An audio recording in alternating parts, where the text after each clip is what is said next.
New Year's Eve in Los Angeles. The city glittered with anticipation, fireworks already crackling in the distance, laughter spilling from restaurants and homes. But Lee Jun-hyuk walked alone through the illuminated streets of Koreatown, surrounded by bodyguards yet utterly isolated.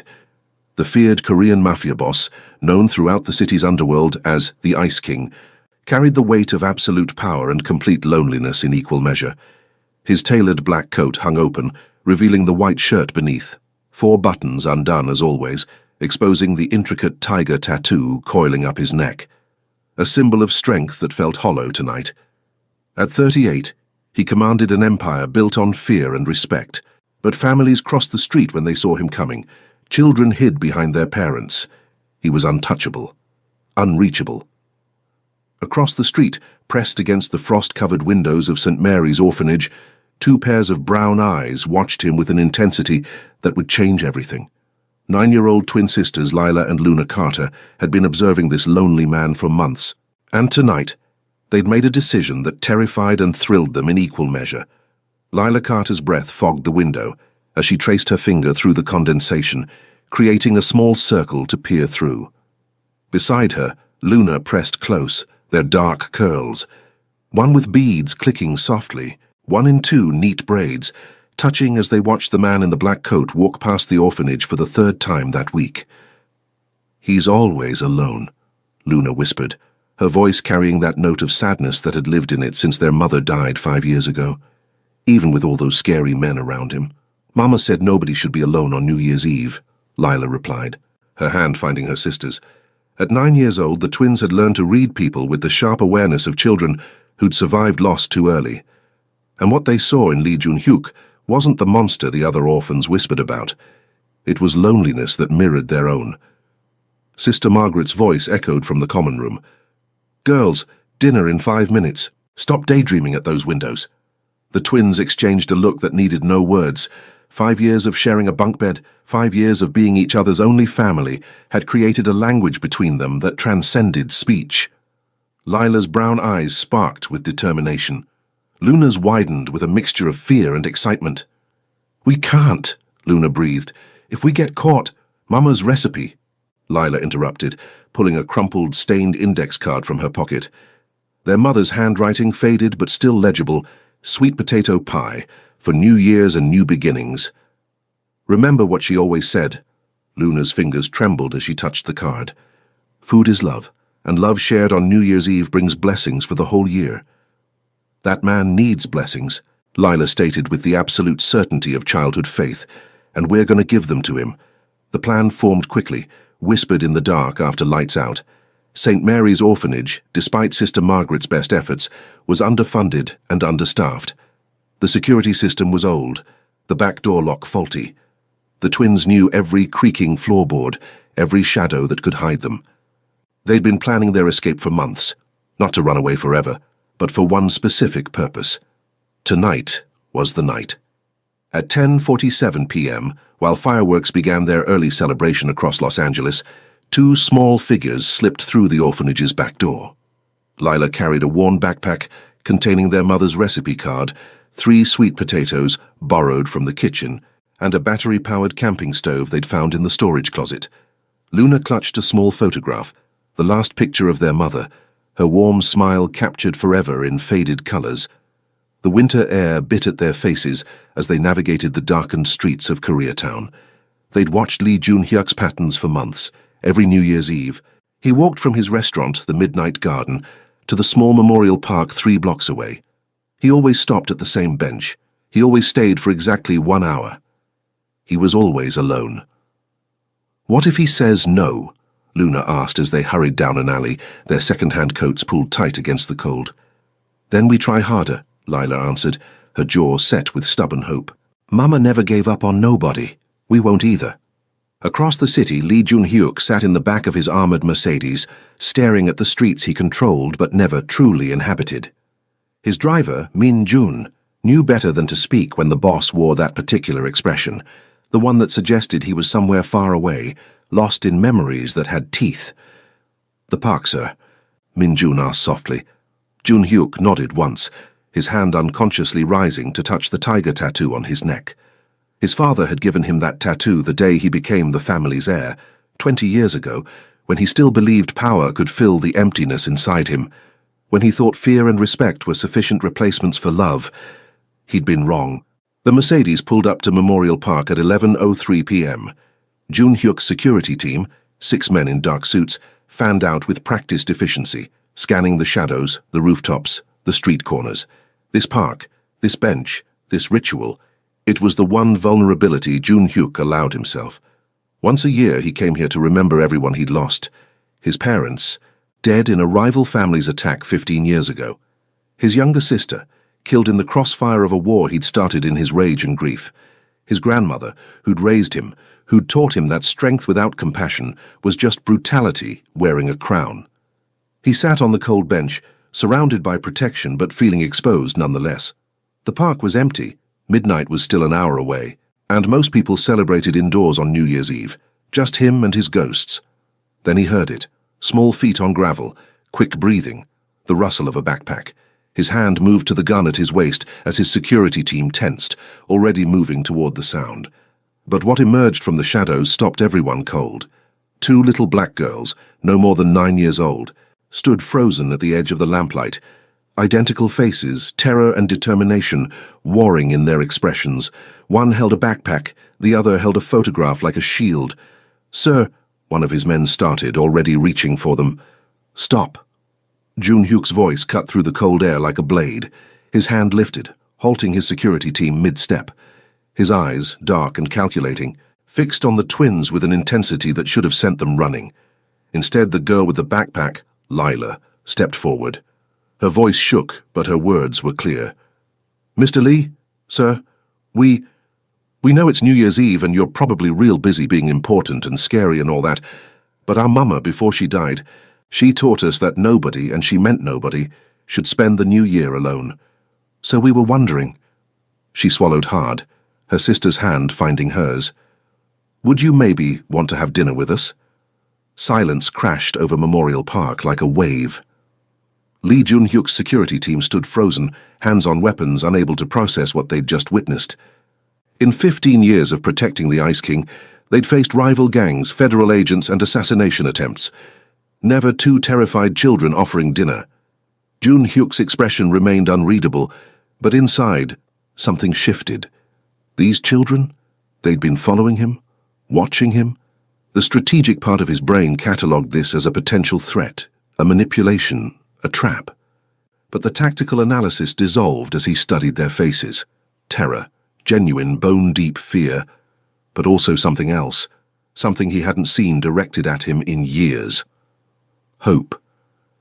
"You know my name," he said quietly. Not a question, a statement that made Lila's grip on her sister's hand tighten. "Everyone knows your name, sir," Luna whispered, her voice barely audible. "You're Lee Jun-hyuk, the Ice King," Lila finished when her sister faltered. "The man who runs Koreatown, the boss everyone's scared of. And yet here you are."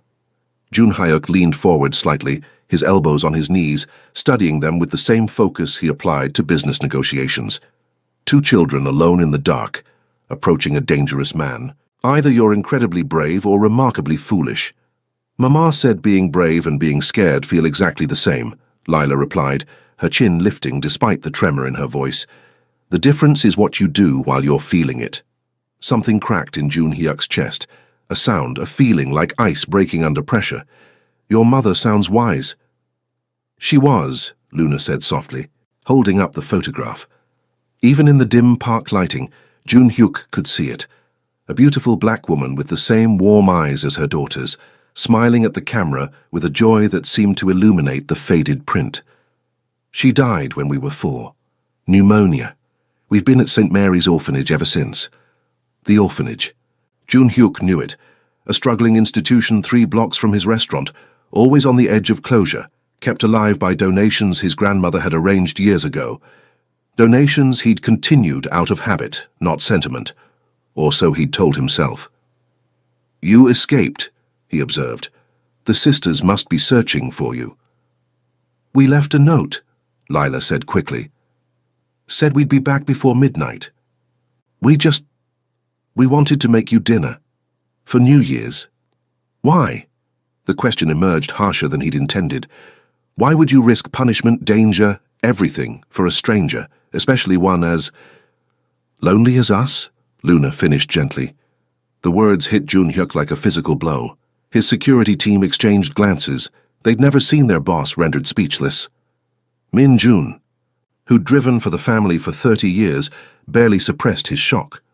Jun-hyuk stood slowly, his height imposing despite the lack of threat in his movement.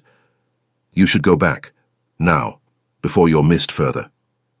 We have sweet potatoes, Lila said desperately, pulling her backpack forward, and a camping stove and Mama's recipe. We can cook right here, right now. Please, Mr. Lee. We've been watching you for months, and every time we see you, you look— Her voice broke. You look like we feel inside. And what is that?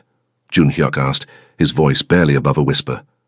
Like you lost everyone who mattered, Luna answered, tears sliding down her cheeks. Like you're surrounded by people but nobody really sees you. Like you're trying real hard to be strong enough that it won't hurt anymore, but it still does. Every single day. The Ice King, the feared Mafia boss who'd stared down federal prosecutors and rival gang leaders without flinching, felt his carefully constructed walls crumbling. These children, they saw him, actually saw him, not the reputation, not the power, not the danger. They saw the grief he carried like armor. Your sisters will be worried, and he managed, his voice rougher than usual. They will, Lila agreed, but Mama's recipe says it takes exactly 43 minutes start to finish. We timed it. We can cook, you can eat, and we'll be back before anyone calls the police. You planned this, Jun-hyuk said, almost impressed despite himself. For 3 months, Luna admitted. Ever since we figured out your New Year's Eve pattern, we knew you'd be here, alone, like always. And you thought sweet potato pie would solve what exactly? He tried for dismissive. Failed. Nothing, Lila said honestly. It won't solve nothing. But Mama said food is love. And love shared on New Year's Eve brings blessings for the whole year. Maybe you don't believe in blessings, Mr. Lee. But we do, and we think you deserve some. Jun-hyuk looked at his security team, hard men who'd seen him commit acts of calculated violence without hesitation. Then at these 2 little girls who'd risked everything to offer him pie and company. The absurdity of the situation should have made him laugh. Instead, it made his chest ache with something he'd thought dead. Min-jun, he said quietly, clear the park, create a perimeter. Nobody approaches. His driver's eyes widened. Sir, you heard me. The girls and I require privacy. As his team moved to comply, still visibly shocked, Jun-hyuk gestured to the bench. You have 43 minutes. Show me this recipe worth risking an orphanage escape. The twins' faces lit up like the fireworks beginning to paint the sky above Los Angeles. Lila immediately began unpacking the camping stove with the efficiency of someone who'd practiced this exact moment 100 times in her imagination. Luna carefully set the photograph of their mother on the bench between them, a silent inclusion of the woman whose wisdom had orchestrated this impossible meeting. First, Lila said, her hands already peeling sweet potatoes with a borrowed knife. Mama always said you gotta peel them with love. The potato knows if you're rushing. The potato knows, Jun-hyuk repeated, deadpan. Mama swore it, Luna said seriously. She said food made with impatience tastes bitter no matter what the recipe says. Against every instinct, every rule he'd built his life upon, Lee Jun-hyuk felt the corner of his mouth lift. It wasn't quite a smile. Not yet. But it was something, a crack in the ice, a beginning. The camping stove's blue flame cast dancing shadows across Memorial Park, as Lila and Luna worked with the focused intensity of generals executing a battle plan. Jun-hyuk watched from the bench, his analytical mind cataloguing every movement, the way Lila measured ingredients with her mother's recipe card held in one hand like scripture, how Luna hummed under her breath while stirring, a melody that sounded like a lullaby worn smooth by repetition. You do this often? He asked. Cook on camping stoves in public parks? We practice in the orphanage basement, Lila admitted, checking the temperature with her hand hovering over the pot. Sister Margaret lets us use the old kitchen equipment if we clean up real good. Says keeping Mama's recipes alive is important. Says it's how we honor her. Luna added brown sugar to the mixture, her movements precise. We make her sweet potato pie every year on New Year's Eve. Then we share it with the other kids who don't got nobody. There's always at least a few. "So I'm this year's charity case," Junhyuk observed, but without edge. "No, sir," Luna said firmly, meeting his eyes with unexpected courage. "You're this year's blessing. There's a difference." "Explain it to me." The twins exchanged one of their wordless looks, a complete conversation in a single glance. Lila spoke first. "Charity is when you give to people you think are less than you. Blessing is when you share with people because you recognize they're just as human as you are. Mama said we're all broken somewhere, all lonely sometimes. Blessings are just broken people helping other broken people remember they ain't alone in it." Junhyuk felt something in his chest constrict. "Your mother was a wise woman." "She was a nurse," Luna said proudly, "at County Hospital. She worked night shifts so she could be with us during the day. She was tired all the time, but she never complained, not once." "She sounds strong." "She was," Lila agreed, her voice thick.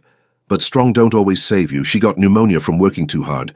By the time they caught it, it was too late. She made us promise before she died that we'd take care of each other, that we'd remember her recipes, that we'd keep sharing them. She said as long as we fed people with love, she'd never really be gone." The pie was taking shape now, the scent of cinnamon and nutmeg mixing with the crisp winter air. Across Los Angeles, fireworks continued their sporadic celebration, but here in Memorial Park, surrounded by bodyguards maintaining a respectful distance, 3 people existed in a bubble outside time.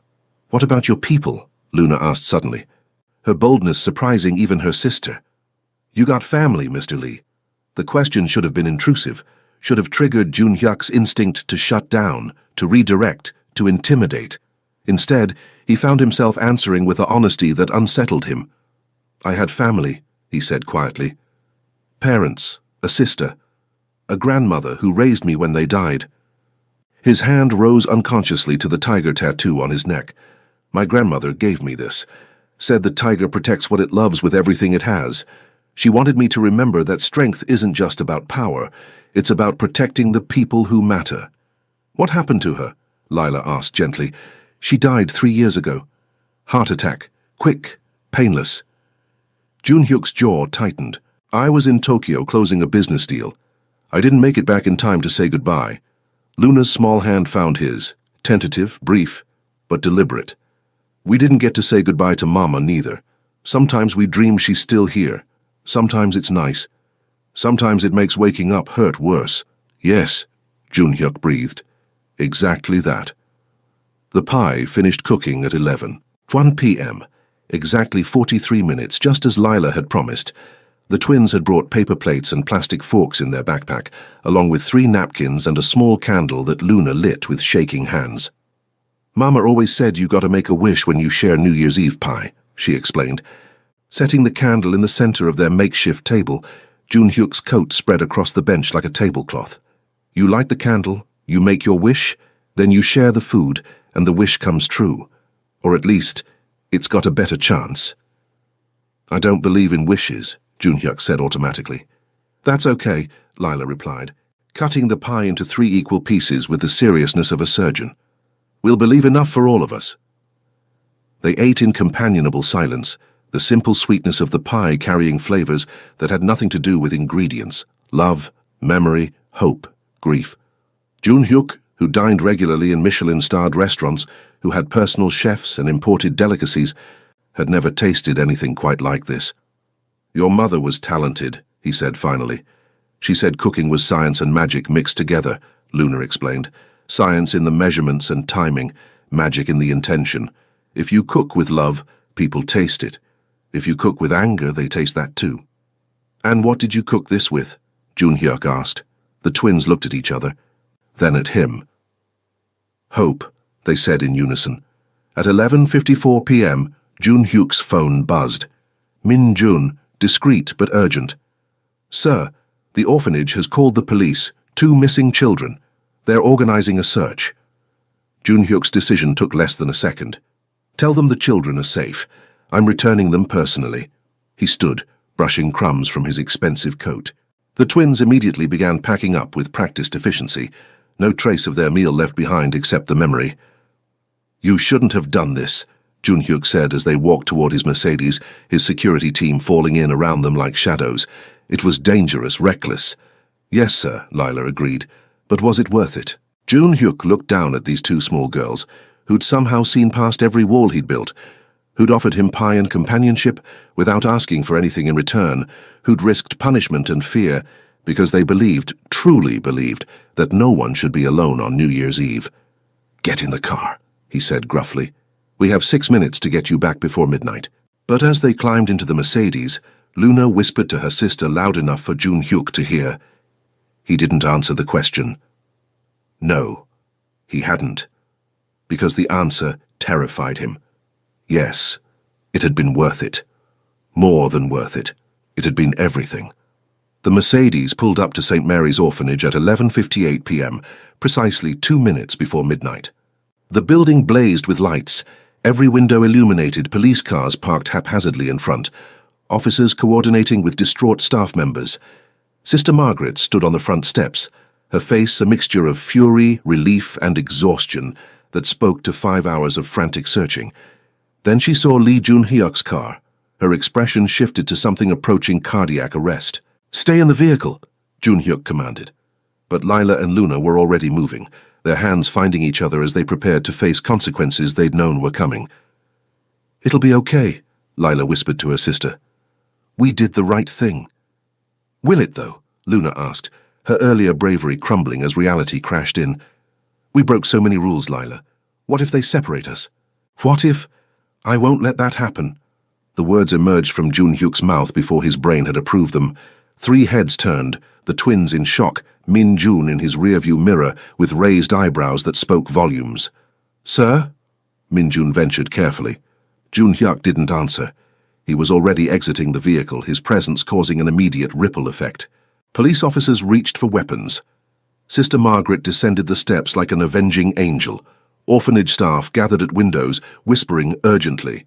The feared Mafia boss walked directly to the passenger door and opened it himself, extending his hand to help the twins out with a courtesy that made Sister Margaret pause mid-stride. "Sister Margaret," Jun Hyuk said, his voice carrying the authority of a man accustomed to commanding rooms, "I believe these two belong to you." The nun's eyes, sharp despite her 70-plus years, scanned the twins head to toe, cataloguing every detail. No injuries, no distress beyond normal fear of punishment. Clean, fed, protected. She'd been expecting the worst for 5 hours. This wasn't it. "Mr. Lee," she said carefully, her Irish accent thickening with stress, "would you mind explaining why 2 of my girls were in your vehicle at midnight on New Year's Eve?" "They invited me to dinner," Jun Hyuk replied simply. "I accepted." The silence that followed could have frozen the San Gabriel Mountains. A police lieutenant stepped forward, hand on his holstered weapon.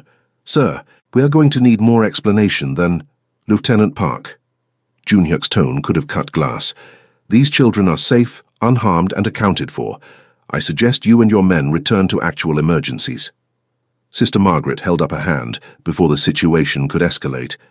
"Officers, thank you for your rapid response. I'll handle this from here. I believe Mr. Lee and I need a conversation." The police dispersed reluctantly, leaving muttered speculation in their wake. The orphanage staff gradually retreated, though curious faces remained pressed against windows. Sister Margaret, the twins, and Jun Hyuk stood in a triangle of tension on the front steps. "Inside," Sister Margaret commanded. "All of you. Now." Her office was small, cramped with filing cabinets and children's artwork, smelling of coffee and old books. Lila and Luna sat together in a single chair, hands clasped, while Jun Hyuk stood with his back to the wall, a defensive position even in this unlikely battlefield. 5 hours, Sister Margaret began, her voice trembling with suppressed emotion. 5 hours I've been organizing search parties, calling hospitals, imagining every terrible thing that could happen to 2 9-year-old black girls alone in Los Angeles on New Year's Eve. She turned to the twins, tears in her eyes. "Do you have any idea what you put us through?" "Yes, ma'am," they whispered in unison, genuine remorse on their faces. "We're sorry," Lila added. "We didn't mean to scare nobody. We had to do it. Had to invite a known criminal, no offense, Mr. Lee, to dinner." Sister Margaret's tone could have stripped paint. "Had to escape from a locked orphanage. Had to—" "Nobody should spend New Year's Eve alone." Luna's voice, small but steady, cut through the nun's tirade. Mama said, "She made us promise, Sister Margaret. You know she did. You were there." The fight drained from Sister Margaret like water through a sieve. Her shoulders sagged. "I was there, I remember. Your mother made a lot of promises to a lot of people before she died. But this, girls, this was so dangerous, so reckless." "With respect, sister," Jun Hyuk interjected quietly, "they were never in danger from me, and I'm supposed to take the word of, forgive me, Los Angeles' most notorious crime boss on faith." Sister Margaret's laugh was bitter. "Mr. Lee, I appreciate your donations to this orphanage, truly. They've kept us afloat many times. But these are children in my care, children who've already lost everything. I won't risk them for anyone." "Then don't." Jun Hyuk moved forward, his intensity filling the small office. "Give them to me." The words hung in the air like smoke. Sister Margaret froze. The twins' heads snapped up, hope and disbelief warring on their faces. "Excuse me?" Sister Margaret breathed.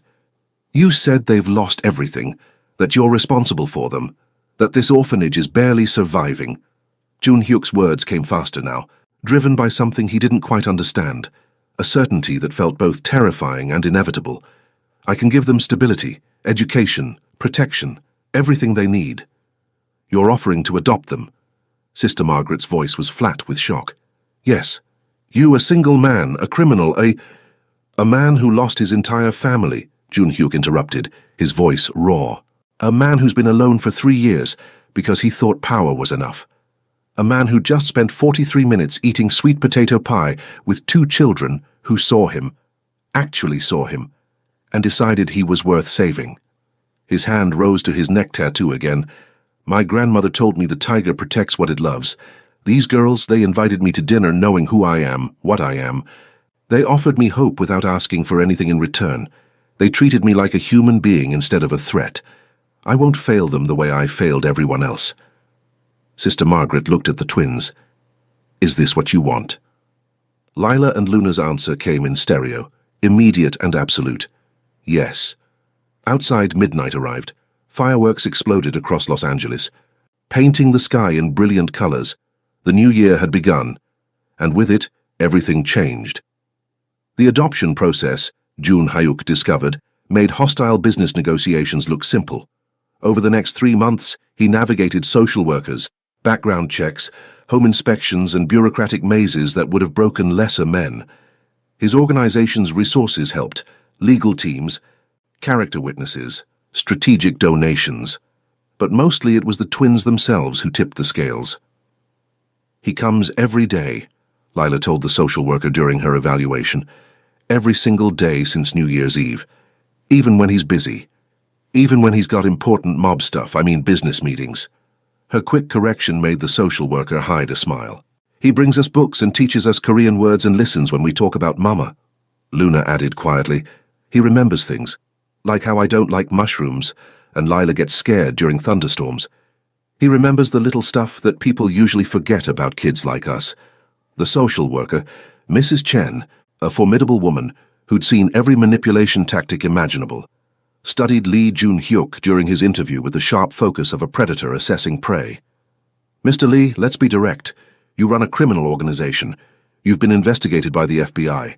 You have documented connections to violence, extortion, and racketeering." She leaned forward. "Why should I believe you'd provide a safe, stable environment for 2 traumatized children?"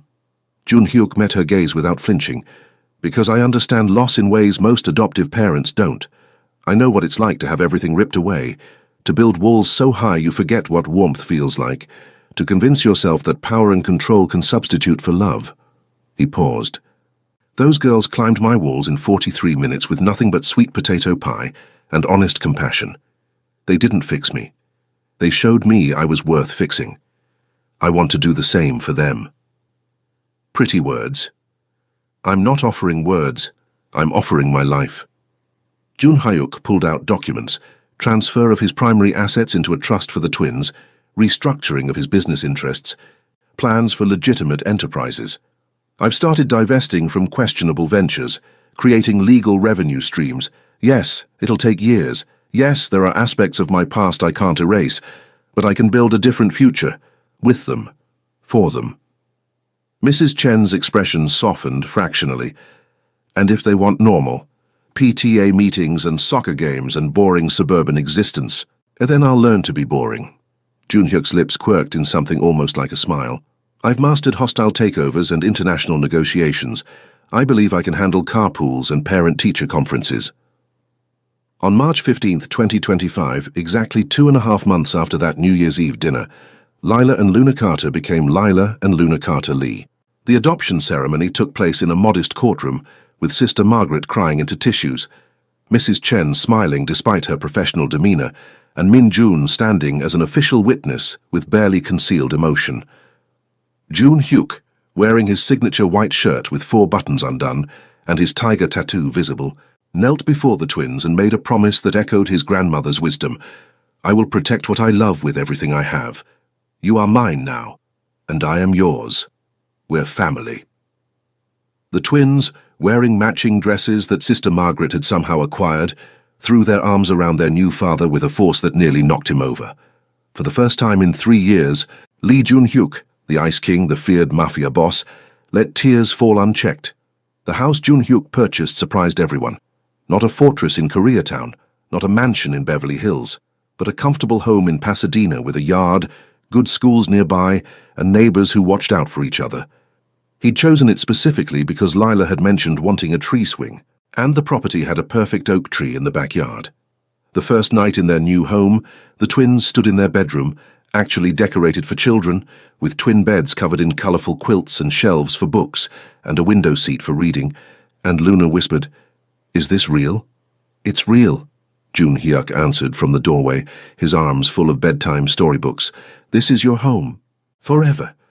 "You won't send us back?" Lila asked, voicing the fear that haunted every foster child. "Never."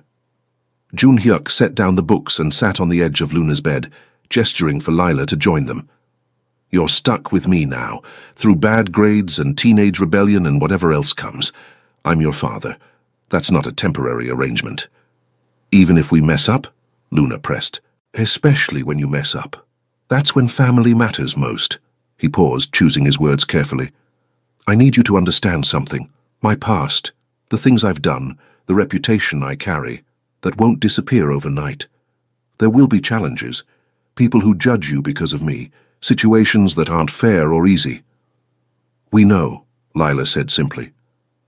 "But Mama taught us that family ain't about being perfect. It's about showing up. You showed up, Mr. Lee, Dad, every day for 3 months, even when it was hard." "Especially when it was hard," Luna added, echoing his earlier words back to him.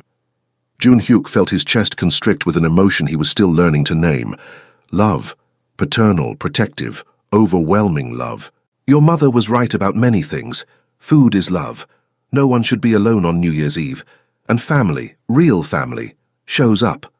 That night, he read them stories until they fell asleep, their hands finding each other even in unconsciousness the way twins do. He sat watching them for a long time, these 2 small girls who'd saved him with sweet potato pie and stubborn hope. His phone buzzed. Min Jun checking in. "All secure, sir, perimeter clear. The girls safe?" Jun-hyuk typed back, "They're home, we all are." For the first time in 3 years, possibly in his entire adult life, Lee Jun-hyuk felt the ice around his heart thaw completely. The tiger tattoo on his neck, his grandmother's reminder to protect what he loved, no longer felt like a burden. It felt like a promise fulfilled. Outside, Los Angeles continued its endless rhythm. Inside, a former Mafia boss tucked blankets around his daughters and whispered words his own father had once said to him. "Sleep well, little ones. I'm here. I'll always be here." And he meant it, with everything he had. 1 year later, New Year's Eve 2025. The kitchen of the Pasadena house smelled of sweet potatoes, cinnamon, and new beginnings. Lila and Luna, now 10 years old, confident in their safety, thriving in their new life, worked on their mother's recipe with practiced hands. But this year, they weren't alone. Jun-hyuk stood at the counter carefully measuring brown sugar under Lila's critical supervision. "More than that, Dad. Mama's recipe says generous portions for the sweet stuff." "Your mother clearly never worried about diabetes," Jun-hyuk replied, but he added more sugar anyway. Luna hummed while stirring, the same melody she'd hummed in Memorial Park a year ago, but now it sounded different, Less like a lullaby for grief, more like a song of joy. Sister Margaret sat at the kitchen table, watching the scene with undisguised satisfaction.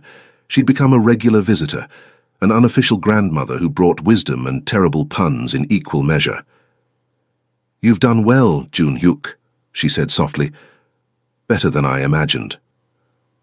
"They did the hard work," he replied, his hand finding Luna's shoulder in an unconscious gesture of affection. "I just showed up." "You showed up every day," Lila corrected. "That's what matters." At midnight they'd share the pie, a tradition now sacred in its simplicity. They'd light a candle, make wishes, and welcome the new year together. No one would be alone. Not anymore. The Ice King had melted. In his place stood a father, a protector, a man redeemed by two 9-year-old girls who'd refused to let him disappear into his loneliness. Family, Jun Hyuk had learned, wasn't about blood or perfection. It was about sweet potato pie shared with open hearts. It was about showing up, again and again and again, forever.